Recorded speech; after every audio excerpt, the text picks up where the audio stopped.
শুধুমাত্র এখন তেঁতুলের চাটনিটা দিয়েছি, তাতেই দেখতে দারুণ লাগছে। এবার দিয়ে দিচ্ছি ধনেপাতার চাটনি। তো বন্ধুরা দেখতে পেলেন ইনস্ট্যান্ট দই বড়া কত সহজে আর কত কম সময়ের মধ্যে বানানো যায়। এবার এটাকে চামচ দিয়ে আপনাদের কেটে দেখাই কতটা নরম। এই দেখুন ভেতরে কিন্তু যেমন নরম তুলতুলে আর তেমনই কিন্তু বাইরে যেসব চাটনি ঝুরি ভাজা মশলা দই রয়েছে এতে করে কিন্তু খেতে এটার দারুণ স্বাদ হবে। নমস্কার বন্ধুরা, সাবিত্রী কিচেনে সবাইকে স্বাগত জানিয়ে প্রতিদিনের মতো আবারও চলে এলাম আমার রান্নাঘরে নতুন একটা রেসিপি নিয়ে। আর আজ আমি আপনাদের সাথে শেয়ার করব ইনস্ট্যান্ট দই বড়া। আর এই দই বড়াটা খেতে যেমন ভালো লাগে তেমন কিন্তু খুবই স্বাস্থ্যকর আর বানানোও কিন্তু খুব সহজ, কারণ একদম কম সময়ের মধ্যে যে দই বড়াটা বানানো যায় সেটাই আজ শেয়ার করব। আপনাদের যখনই মন চাইবে তখনই কিন্তু বানিয়ে খেতে পারবেন। তাহলে চলুন কথা না বাড়িয়ে আজকের রেসিপিটা শুরু করা যাক। আর হ্যাঁ, আজকের রেসিপিটা যদি আপনাদের ভালো লেগে থাকে তাহলে প্লিজ একটা লাইক করে বন্ধুদের সাথে শেয়ার করবেন। আর যারা নতুন বন্ধু আছেন তারা যদি ইউটিউব থেকে দেখে থাকেন তাহলে প্লিজ চ্যানেলটাকে সাবস্ক্রাইব করে রাখবেন। আর যারা ফেসবুক থেকে দেখছেন তারা ফেসবুক পেজটাকে ফলো করে দেবেন। ইনস্ট্যান্ট দই বড়া বানানোর জন্য আমি একটা বড় পাত্রের মধ্যে নিয়ে নিচ্ছি 1 কাপ বেসন দিয়েই কিন্তু আজকে দই বড়াটা বানাবো। এর মধ্যে দিয়ে দিচ্ছি স্বাদ মতো নুন আর অল্প একটু সাদা জিরে। এবার এই বেসনটাকে খুব ভালোভাবে ফেটিয়ে নেব। তার জন্য অল্প অল্প জল দিচ্ছি এখন।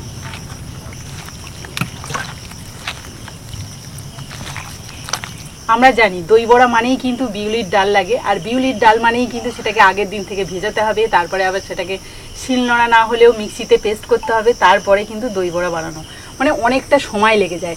তবে যখনই মন চাইবে তখনই যদি খেতে ইচ্ছা হয় তাহলে কিন্তু এই ইনস্ট্যান্ট দই বড়াটা খেতে পারেন, খুবই ভালো লাগবে। বিউলির ডালের দই বড়া থেকে এটা কোনো অংশে কম নয়। কিন্তু একটু ভালো করে ফেটিয়ে নিলে না খুব সুন্দর ফুলকো ফুলকো হবে বড়াগুলো। এবার আপনাদের থিকনেসটা দেখিয়ে দিই। এই দেখুন কত সুন্দর স্মুথ ভাবে পড়ছে। এরকমই একটা স্মুথ ব্যাটার তৈরি করতে হবে এই বড়ার জন্য। এবার আমি বড়াগুলো ভাজবো, তার জন্য উনুন ধরিয়ে নিয়েছি। এবার একটা কড়াইও বসিয়ে দিচ্ছি। কড়াইতে দিয়ে দিচ্ছি বেশ কিছুটা সাদা তেল। তেলটাকে বেশ ভালোভাবে গরম করে নিয়েছি। এবার বড়াগুলো ছাড়বো।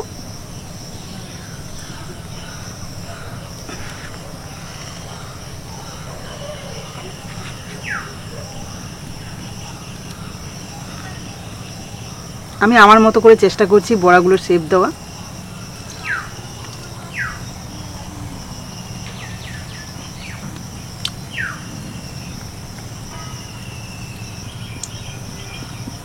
একটু তেলটা বেশি করে দিয়েছি, তার জন্য কিন্তু অনেকগুলো বড়া একসাথে ভেজে নিতে পারছি।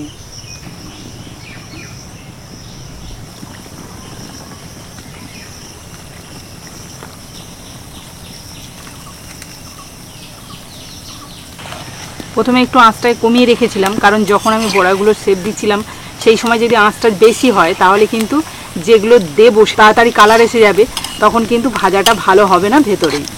তার জন্য আমি একটু কমিয়ে রেখেছিলাম, এখন একটু বাড়িয়ে দিলাম, এতে করে ভালোভাবে ভাজা হয়ে যাবে সবগুলো। সবগুলো বড়া বেশ সুন্দর করে ভেজে নিয়েছি। এবার এগুলোকে তুলে নেব। এই দেখুন কালারটাও বেশ সুন্দর এসছে আর সাইজগুলো কিন্তু প্রায় একই আছে।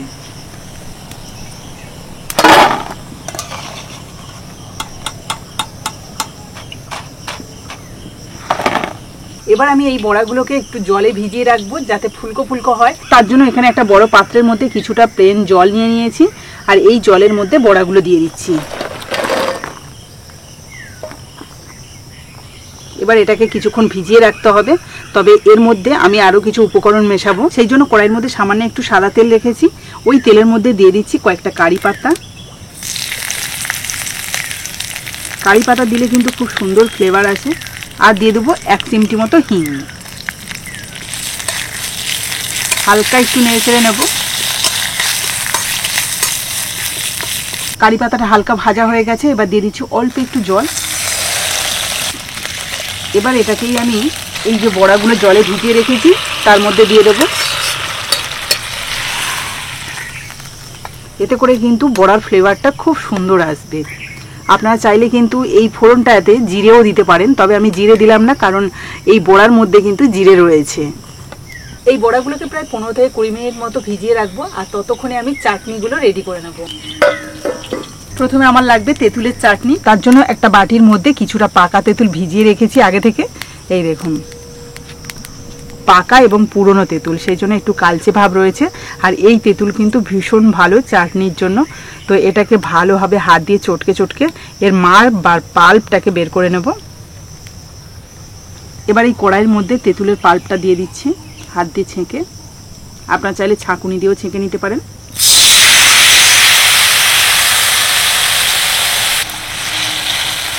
এর মধ্যে দিয়ে দিচ্ছি স্বাদ মতো নুন, 1 চামচ চিনি, আর কালারের জন্য দিয়ে দিচ্ছি 1/2 চামচ কাশ্মীরি লঙ্কার গুঁড়ো। এবার এটাকে কিছুক্ষণ জ্বালানি দিয়ে ঘন করে নেব। চাটনিটা দেখুন খুব সুন্দর ঘন হয়ে গেছে, যেমন তেমনই কিন্তু কালারটাও বেশ সুন্দর এসছে। এবার এর মধ্যে দিয়ে দেবো অল্প একটু জিরে গুঁড়ো। এটা অপশনাল, তবে এই ভাজা জিরে গুঁড়োটা দিলে গন্ধটা সুন্দর আসে। এবার এটাকে নামিয়ে একটা পাত্রে রাখছি। তেঁতুলের চাটনিটা বেশ সুন্দরভাবে রেডি হয়ে গেছে। এবার চলুন ধনেপাতার চাটনিটা রেডি করে নিই। ধনেপাতার চাটনিটা বানানোর জন্য একটা মিক্সি জার নিয়েছি, আর এর মধ্যে দিয়ে দিচ্ছি বেশ কিছুটা ধনেপাতা, দিয়ে দিচ্ছি 3 কোয়া রসুন। আপনারা চাইলে কিন্তু এখানে আদা ব্যবহার করতে পারেন। স্বাদ মতো নুন, 1 চামচ চিনি, দিয়ে দিচ্ছি 2 চামচ টক দই, আর দিয়ে দিচ্ছি 4টে ছোট সাইজের কাঁচা লঙ্কা। এবার ভালো করে পেস্ট করে নেব। খুব ভালোভাবে পেস্ট করে নিয়েছি, এটাকে একটা পাত্রে ঢেলে নিচ্ছি। তো বন্ধুরা, খুব সহজে 2 রকম চাটনি রেডি করে নিলাম। এবার দইয়ের মিশ্রণটাকে কিন্তু আমি রেডি করব। তার জন্য এখানে আমি 200 গ্রাম টক দই নিয়েছি, সেটাকে একটা বড় পাত্রের মধ্যে নিয়ে নিচ্ছি। এবার এর মধ্যে দিয়ে দিচ্ছি 1 চামচ চিনি, আর দিচ্ছি কিছুটা বিট নুন। ভালো করে ফেটিয়ে নেব। চিনি আর নুন দইয়ের সাথে খুব সুন্দর করে মিশিয়ে নিয়েছি। মোটামুটি দইয়ের মিশ্রণটাও রেডি হয়ে গেছে। এবার দেখুন যে বড়াগুলো আমি জলের মধ্যে ভিজিয়ে রেখেছিলাম সেগুলো ফুলে টইটুম্বুর হয়েছে। এই দেখুন কতটা টইটুম্বুর হয়েছে, দেখে নিশ্চয়ই আপনারা বুঝতে পারছেন। এবার এগুলোকে ভালো করে জল থেকে তুলে নেব। এগুলোকে আমি হালকা হাতে এইভাবে পেস্ট করে জলটাকে নিংড়াবো। খুব জোরে চেপে কিন্তু জল নিংড়ানোর প্রয়োজন নেই, একদম হালকা হাতে। এই যে এবার আমি এই পাত্রে গার্নিশ করব, সেই জন্য এই পাত্রের উপরেই রাখলাম।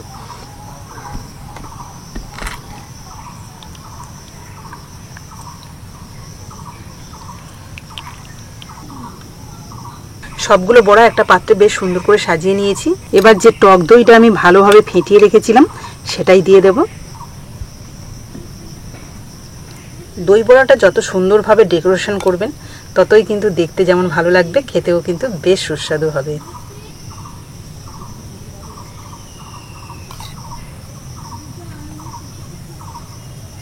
দেখুন বড়াগুলোর উপরে দইটা দেওয়ার পরে কত সুন্দর দেখতে লাগছে, তবে আরো বেশি সুন্দর লাগবে আরো সমস্ত উপকরণ মেশানোর পর।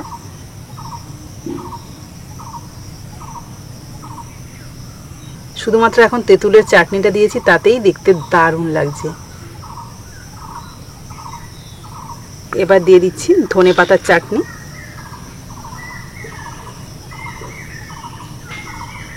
কতটা লোভনীয় সেটা আপনারা দেখেই বুঝতে পারছেন, এবং আমাকে কমেন্টেও জানাবেন কেমন লাগছে দেখতে।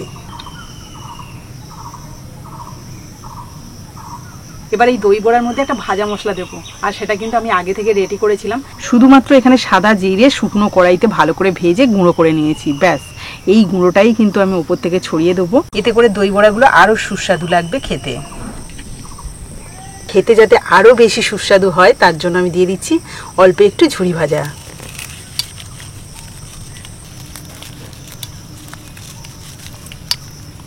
আপনারা চাইলে বাদাম ঝুড়িও দিতে পারেন, তবে আমি এখানে বাদাম ঝুড়িটা ব্যবহার করলাম না, শুধু ঝুড়িটাই ব্যবহার করেছি। দেখুন তো কেমন লাগছে।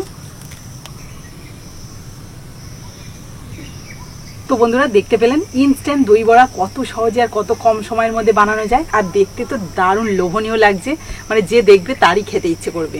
আর জানেন তো এরকম যদি 1 প্লেট দেওয়া হয় তাহলে এটা 150 থেকে 200 টাকা কম করে নেবে। বেশ অনেকগুলো বড়া যেহেতু রয়েছে, মানে 4টে বড়া হয়তো 40 টাকা নেয়। আর এখানে যেহেতু সব কিছু নিজের হাতে সুন্দর করে গুছিয়ে এবং পরিষ্কার পরিচ্ছন্নের মাধ্যমে এই দই বড়াগুলো বানিয়েছি, এর স্বাদটা কিন্তু একদম অন্যরকম হবে। তো চলুন আপনাদের একটুখানি খেয়ে বলি এর স্বাদটা কেমন হয়েছে। এবার এটাকে চামচ দিয়ে আপনাদের কেটে দেখাই কতটা নরম। এই দেখুন ভেতরে কিন্তু যেমন নরম তুলতুলে, আর তেমনই কিন্তু বাইরে যেসব চাটনি ঝুরি ভাজা মশলা দই রয়েছে, এতে করে কিন্তু খেতে এটার দারুণ স্বাদ হবে।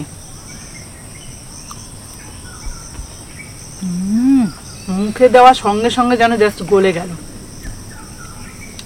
মানে যারা বিউলির ডালের দই বড়া খেয়েছেন তারা যদি এই বেসনের দই বড়াটা খান, আমার মনে হয় না যে কোনো অংশে কম লাগবে এটা খেতে। এতটাই টেস্ট হয়েছে, কারণ যে সমস্ত চাটনিগুলো দিয়েছি সেগুলো তো টেস্টফুল, তার জন্য খেতে দারুণ দারুণ যাকে বলে। আপনারা দেখবেন যারা দই বড়া খেতে পছন্দ করেন তারা এরকমভাবে ইনস্ট্যান্ট বানিয়ে নেবেন, তাহলে কোনো রকম ঝামেলাই থাকবে না। আমার তো ভীষণ ভালো লেগেছে। আপনারা একবার হলেও বাড়িতে বানিয়ে খাবেন এবং বন্ধু বান্ধবদের খাওয়াবেন, দেখবেন সবাই খুবই প্রশংসা করবে, এতটাই সুস্বাদু খেতে। তো বন্ধুরা, আজকের এই রেসিপিটা আশা করি আপনাদের ভালো লেগেছে, আর ভালো যদি লাগে তাহলে প্লিজ একটা লাইক করে দেবেন। তো আজকের মতো টাটা, পরের দিন আসবো আবার একটা নতুন ভিডিও নিয়ে। ততক্ষণে ভালো থাকবেন, সুস্থ থাকবেন।